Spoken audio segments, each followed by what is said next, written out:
Listen, I get it. You like saving in Bitcoin. But check this out. You can actually complement your HODL position by investing in Bitcoin startups. If you want additional upside and enjoy learning about angel investing, you should check out Lightning Ventures. Lightning Ventures is a great way to stack real equity in Bitcoin-only companies. They've invested in businesses you've heard about on this show, including Azteco, Crowd Health, and Swan Bitcoin. And Lightning Ventures makes it easy to get started in the world of early stage investing. The minimum investment is only $1,000 per deal, and you only invest in the deals that make sense to you. So, if you want to get a behind-the-scenes look at the startups you know and love, if you want a chance to support their growth, and if you want another opportunity to profit as the Bitcoin ecosystem develops, check out the 60-second application in the show notes to get started today in building a world that runs on better money. Technology like Nostr Wallet Connect actually allows you to basically outsource the whole wallet functionality to the actual wallet. So people can bring their own wallet and you as an app only orchestrate basically the payment. You do not custody the payments anymore or touch any payment. And that's why, basically you remove yourself totally out of the perspective of a regulator, which is quite nice. Welcome to the Business Bitcoinization Show, the show dedicated to helping you enrich your life and grow your business with Bitcoin, the hardest money on planet Earth. I'm your host, Josh Friedemann, and our guest today is Moritz Kaminski, who's the co-founder of Alby, which is a browser extension and wallet that makes it easy to use Bitcoin over the Lightning Network on the web. They were also instrumental in the development of Nostr Wallet Connect, or NWC, which we talked about just a few weeks ago when we interviewed Pierre Corbin about his project, Flash. Just by way of reminder, or in case you didn't get to listen to the episode with Pierre, Flash enables subscriptions and other recurring payments over the Lightning Network. Of course, before we get to our interview with Moritz, we do have this week's Bitcoin Meetup Spotlight. And even before that, I want to take the opportunity to thank those who supported the show on Fountain in the last week. Thank you to Tapatingo and No Waste BTC Signs for your boost and for streaming sats, respectively. If you would like to support the show as well, you can listen on Fountain and stream sats as you listen, or send a boost. And of course, if you send a message with that boost, I'll be sure to read it on the show. For this week's Bitcoin Meetup Spotlight, we have the San Diego Bitcoiners. Every second Thursday of the month, the San Diego Bitcoiners gather at Quantum Brewery in Kearney Mesa to chat, learn, and exchange ideas about the future of money in America's finest city. Corey and the rest of the group welcome anyone and everyone except scammers, crystal ball readers, rug pullers, bad faith debaters, feds, and most altcoiners. Join them for the next meetup or keep up with goings-on via Twitter at SDBitcoiners or their meetup page. You can find those links down below, along with the link to the Oshi app, which you can use to find a Bitcoin meetup near you. Now, we're going to get to our interview with Moritz right after this. Business owners, unlock the benefits Bitcoin has to offer your business with the Bitcoin for Business Quick Start Guide. This 27-page guide highlights the 6 ways you can grow your business with Bitcoin. Check it out in the show notes. Moritz, welcome to the podcast. Hi, Joss. Great to be here. Really looking forward. So I like to start off every single interview with a few questions that help us to get to know you a little bit better and give us some insight for our own lives. So you ready for these? Yeah, let's go. Question number 1 is this. When and how did you first learn about Bitcoin? That was back in university during my master's studies. I was working at the university together with a PhD student, and he told me about Bitcoin. And since then, I was fascinated about it, actually. Yes, and I also wrote my master thesis, and now I'm finally also working in Bitcoin. I'm curious to know, when you heard about it, did you go straight into Bitcoin? Did you ever get attracted to altcoins? Was it all in from day one, or did you kind of have that typical journey where you had to figure out along the way that Bitcoin was where you should be putting your attention? Yeah, I think that's the advantage. If you get into Bitcoin rather early, then there are no altcoins yet. So that was true. Really also before Ethereum. I mean, there were exciting or interesting projects around like colored coins, but they were all still built on Bitcoin, so still very close.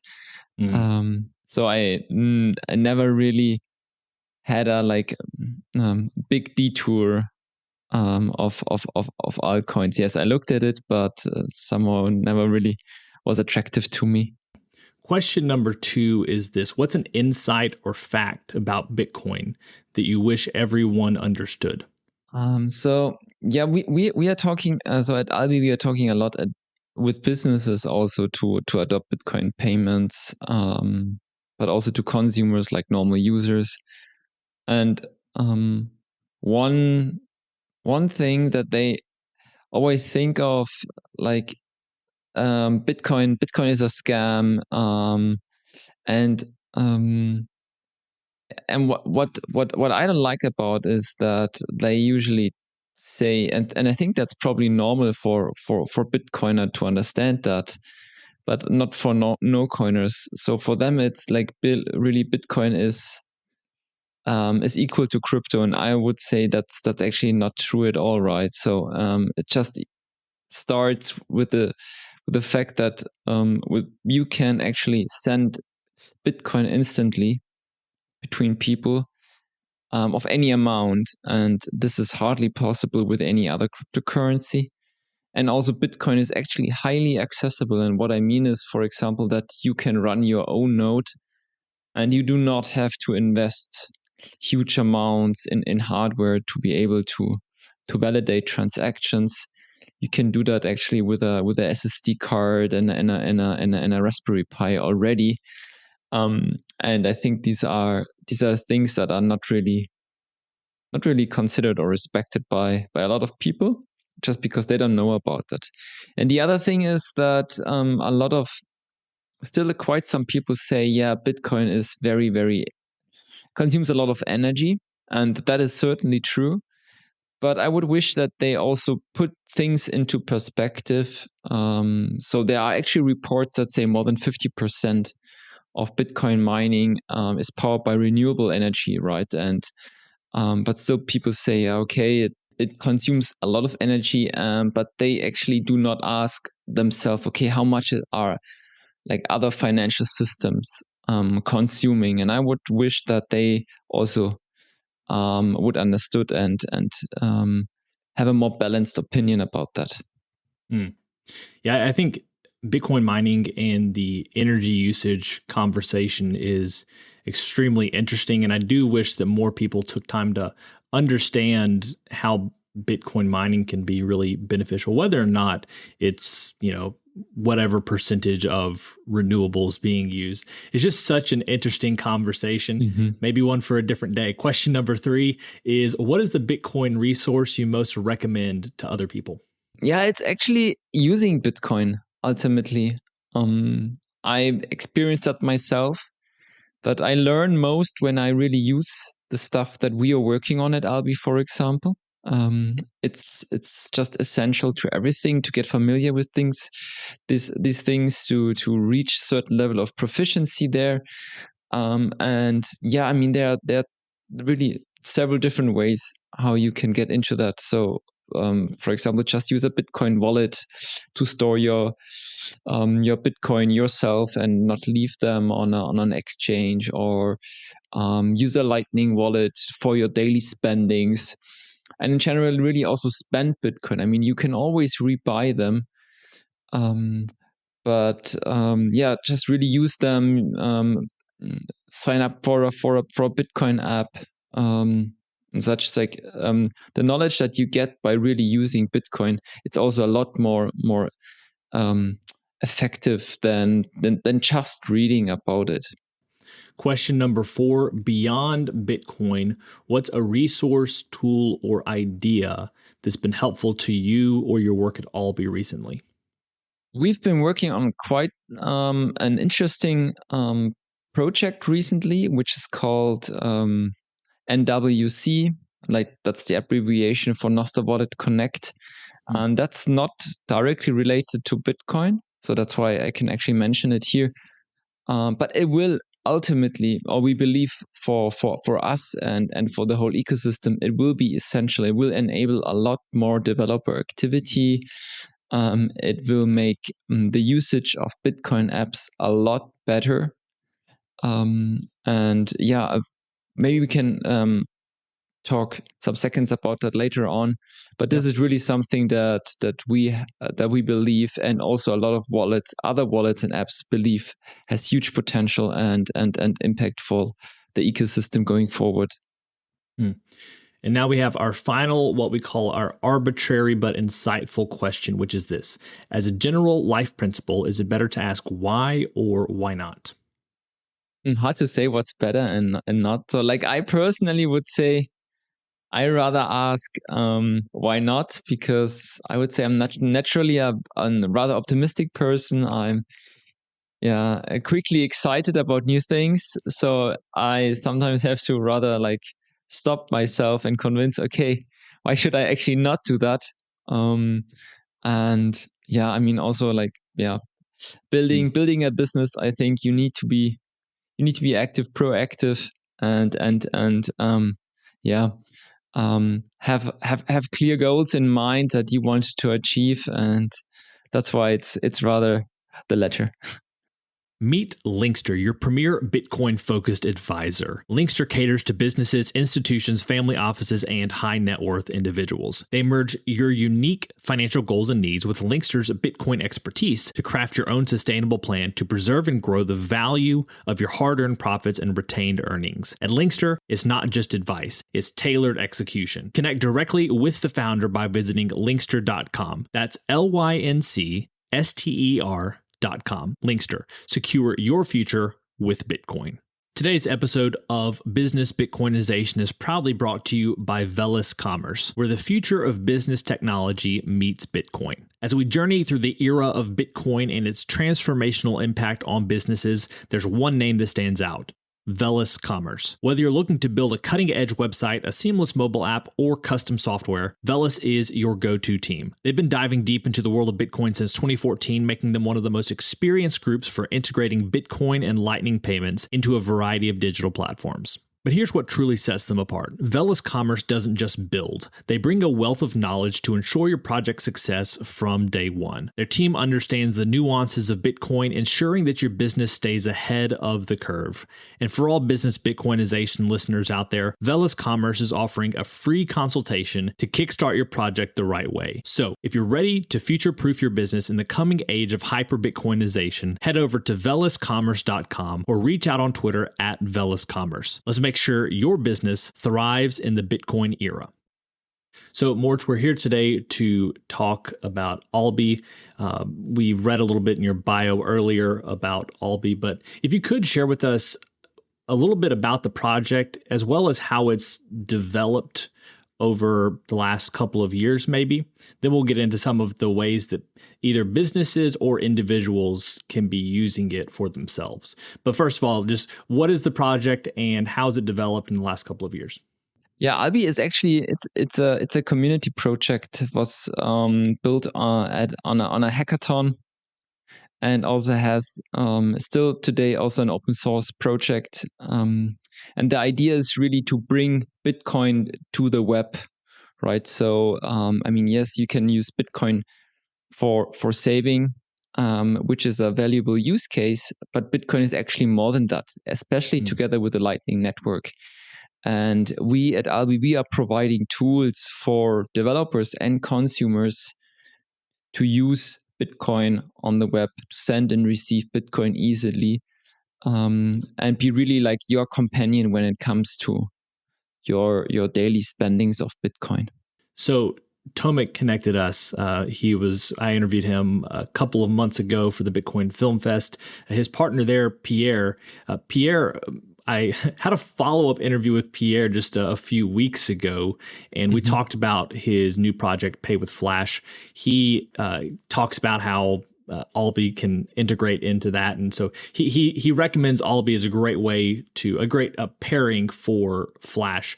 It seems like Alby is prolific in the space. It can almost work with any other project. So do you just see yourself as anywhere Lightning is being used on the web, Alby can and, in your opinion, should be there and be used?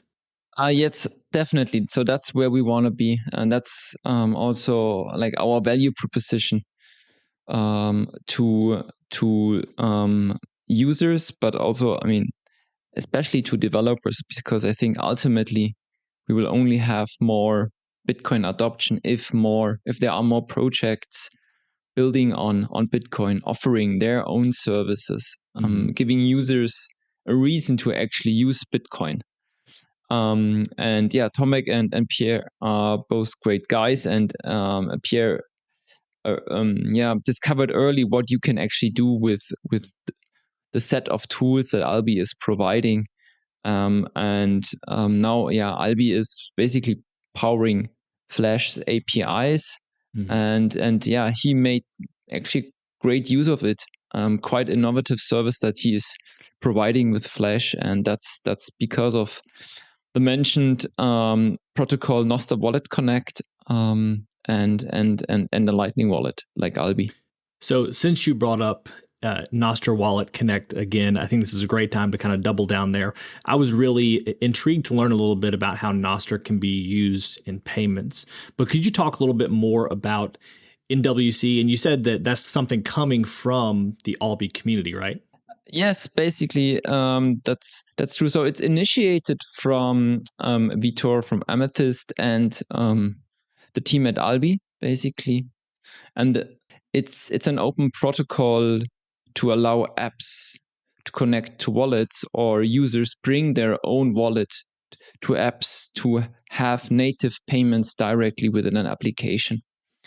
And it's called Nostr Wallet Connect, not because you need to have a Nostr account, but just because we use the Nostr relay technology to enable communications between applications and wallets. And applications could be Flash, could be Amethyst, could be Damos, can be a Nostr app, can be any other application as well. So there is really no knowledge about Nostr required here, just the relay technology that is used for this protocol. And yeah, we've been building this out recently with a bunch of other apps and wallet partners like Mutiny, for example, Umbrels, StarOS is supporting this.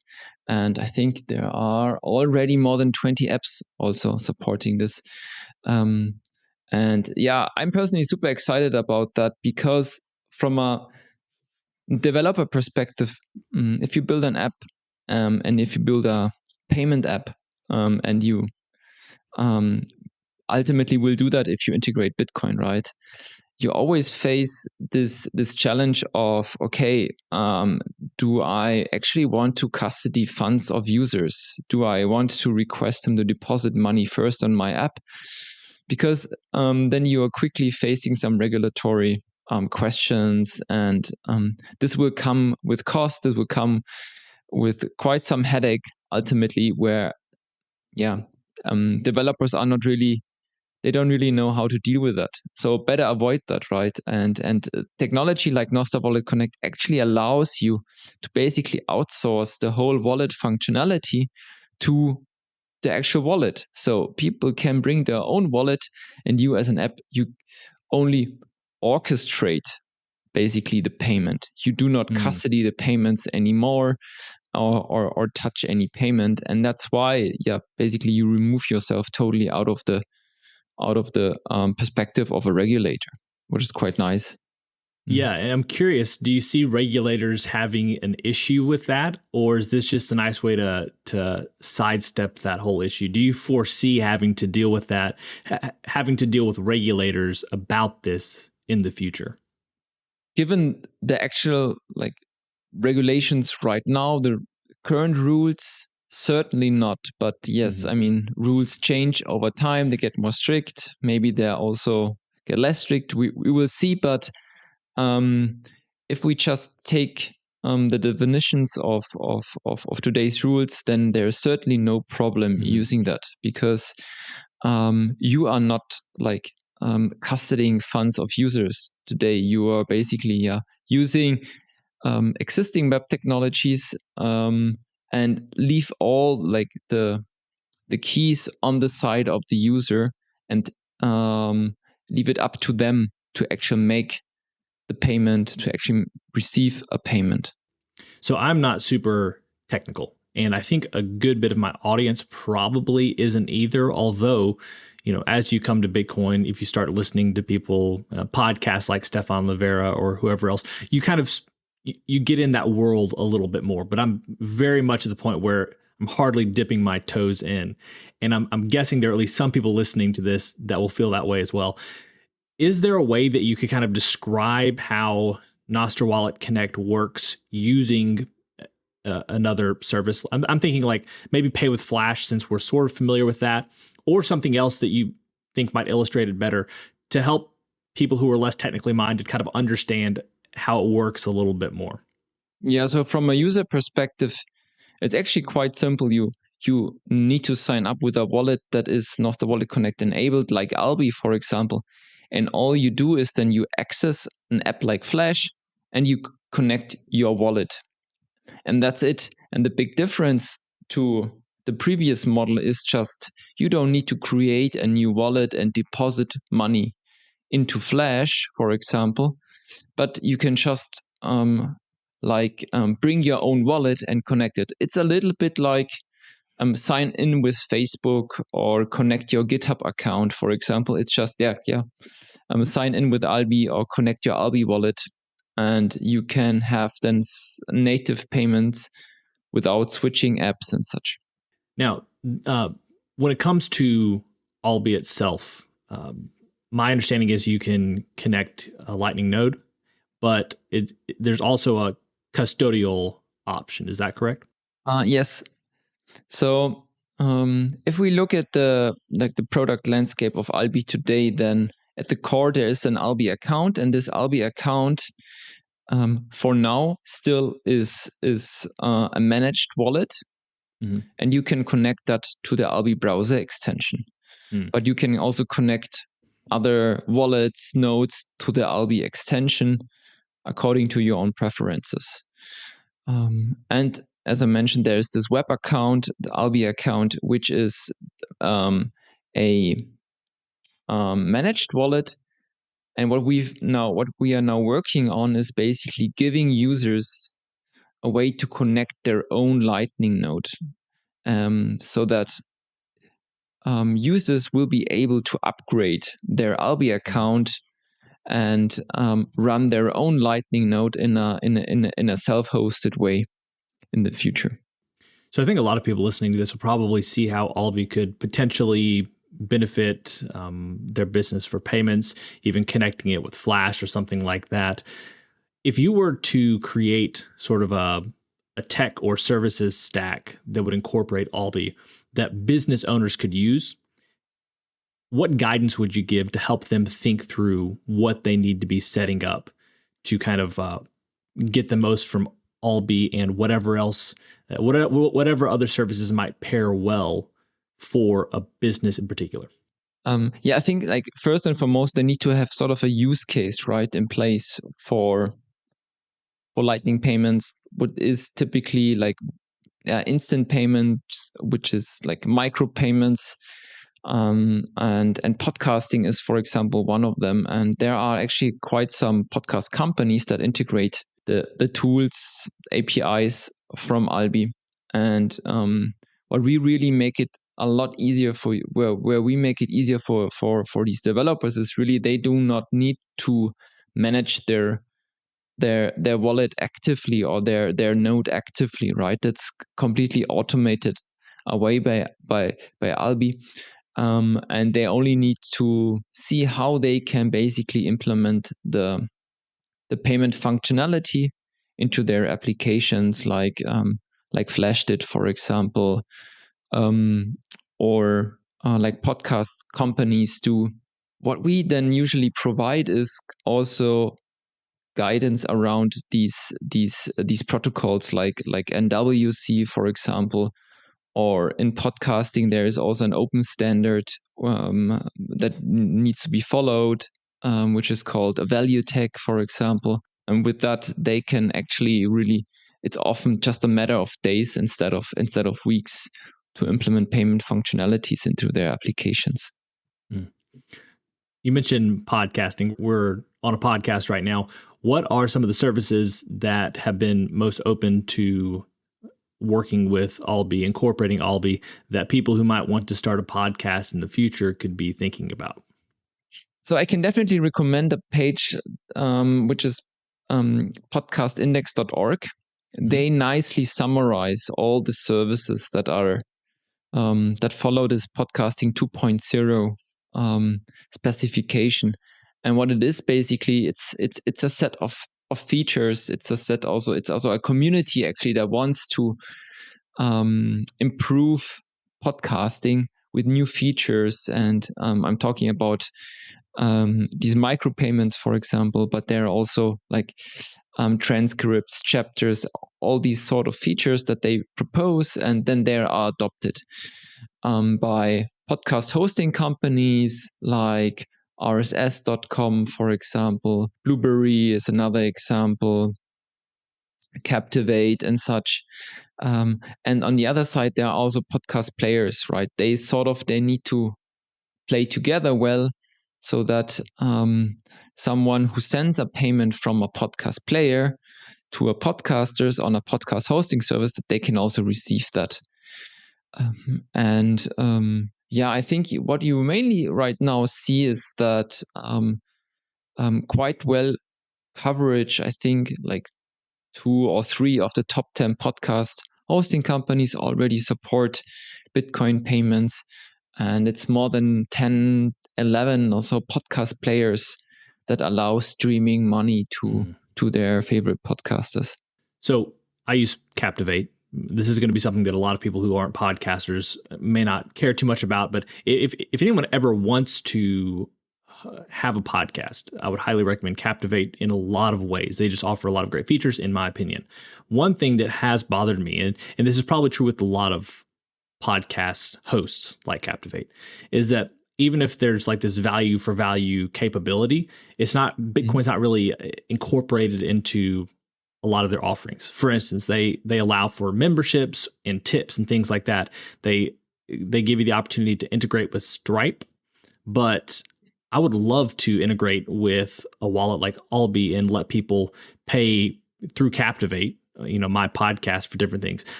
I'm obviously a big fan of Fountain as well. People can stream sats and we talk about that every episode. But if I could have some sort of like membership or tips on Captivate where they can pay in Bitcoin, that would be awesome. And it sounds like you're in conversation with, or at least aware of, someone like Captivate, maybe others who are incorporating the value for value model. I'm kind of curious, do you see a day in the future where connecting to an Alby wallet is a natural thing that these hosts provide? 100%, and some of them already do. So in the case of Captivate, I know they actually support the value tag, but it's still manual. So you need to manually enter your wallet credentials, and then you are able to put this tag into your RSS feed and then receive the payments. But there are also others like RSS.com, for example, where it's really just like, connect Alby account, 1-2 clicks, and then it's all automated in the background, and you are able to receive boostergrams from your listeners. I think that's just the very first step. And what you then also see maybe this year and the upcoming months is, for example, that they might even integrate Flash, right, that we talked about, because Flash provides this subscription functionality for Bitcoin payments, which hasn't been possible before. But now you have a nice stack of, there's Alby, which provides the wallet and some APIs, and then there's a logic of an API layer with Flash, for example, and that can actually be integrated even in a real application, like user-facing application at the end of the day, like Captivate, for example. And I think this is then quite powerful, because like every layer will make it at the end easier for the next one to integrate things and abstract away the complexity. And I think ultimately that also speaks for the whole Lightning ecosystem, where we started like 2 years ago and where we are today, it's quite nice, quite nice progress. Now, when it comes to Lightning, a lot of people have been talking about, I say a lot, there have been conversations increasingly about the cost of Lightning. And previously, people would be talking about how it's, cheap, nearly free, and that's not always the case. Do you see that? I guess moving forward, should we expect there to be a lot of custodial options that allow for these, the sats to flow cheap and free, and then have like the non-custodial options? Just the expectation is to expect a cost. I guess really my question is, how should people be thinking about Lightning and how it fits into the future of payments? Should we be looking for other things, or do you think Lightning is going to remain that primary peer-to-peer option for the foreseeable future? I would say definitely for the next few years. Lightning is out there. If we look at the Lightning reports from River, for example, then you can really see like the adoption. And that's just a very, very fundamental trend, and this won't change, and it will be just other solutions. There will be other solutions, but they just take time. And that's why I think Lightning is just right now, at least when it comes to Bitcoin, like payments, the way to go. I think Lightning ultimately is extremely strong when it comes to instant settlement between big nodes, basically. So, for example, between a custodial wallet provider and an exchange, or even between exchanges. This is where I think Lightning with this concept of payments channel is just extremely strong. But if we look at the different implementations that are out there, so they are actually they have like very, very strong communities now, or they could form strong communities throughout the last years, and they are also progressing, and they are actually exactly tackling these topics that you mentioned around, okay, what happens if Bitcoin on-chain fees increase? Then we suddenly face more expensive channel opening transaction, channel closure transactions and such. But they will come up with solutions, and they are already coming up with solutions to reduce these costs. And that's why I'm very, very optimistic about that. I know you're in this world a whole lot more than I am, just kind of in Lightning and other developments surrounding Lightning. So without making necessarily a value judgment on what other options you would like to see, or you think we should see, are any of the current projects out there, I'm thinking Cashew, Fediment, Arc, all of these I've heard a little bit about. I'm not as aware of them probably as you are. Do you see any one of those kind of taking an early lead, at least when it comes to that next layer or level of adoption? I think they definitely have the potential to support like the payment layer of Bitcoin. But I think it's still too early to say that some of them is taking the lead. I think some of them still have to really grow out of this enthusiasm state that they are currently in. And some of them even have to like really come to existence and not just exist on a white paper. But ultimately, it's good. It's really, really good to have these, I think, because we will learn a lot and then see, okay, where we can actually apply them. And I believe like there can be very, very interesting combinations, and you already see that today with eCash and Lightning, or Fediment and Lightning, and different Lightning bridges and such. So they will complement each other very well, I think, in the future. Yeah. Well, we've talked about a variety of different things today, and I'm curious, do you have any final thoughts before we finish up the interview? Or maybe something that we didn't get a chance to talk about that you think is worth mentioning at this point in time? And then also, if you would, share with people where they should go if they want to keep up with what you're doing or what's happening at Alby. No, I think it's mainly really that what we talked about. I think we touched on, okay, how Alby is caring about developers in the ecosystem, about users. Unfortunately, we are still invite only, but I'm very optimistic that we can actually open up Alby account creation within the next weeks. So yeah, I can just encourage everybody to stay tuned. They can follow us. We have a Twitter channel at GetAlby. We have a Telegram channel with the same name, basically. It would be cool to see many of them there. Very cool. Well, Moritz, thank you so much for your time today. It's been a pleasure. Likewise. Thanks a lot. I appreciate the invitation. Well, friends, it's a wrap. Thanks so much for listening to this episode of the Business Bitcoinization Show. If you want to reach out to either me or Moritz, you can find those links down in the show notes. And definitely check out Alby and the projects it powers, such as Flash. As always, keep building, keep growing, and until next time, keep living and leading well. If you're a regular listener of the podcast, thank you. If you want to take a further step in your support for the show, you can help us grow by listening on Fountain, a value-for-value podcast app on iOS or Android. If you hear something you like that you disagree with or anything else, you can share it by sending some sats and adding a comment with your thoughts. Some of you have already done this, and I appreciate it. I'm going to begin reading your boosts on upcoming episodes, so if you have some insight or value to add, let the people know. Getting started with Fountain is easy. You can add Bitcoin to your Fountain wallet by using your fiat accounts or any Lightning wallet. And one of my favorite features is that once you're using the app, you can earn sats just by listening on Fountain. Check out the link in the show notes to get started with Fountain today.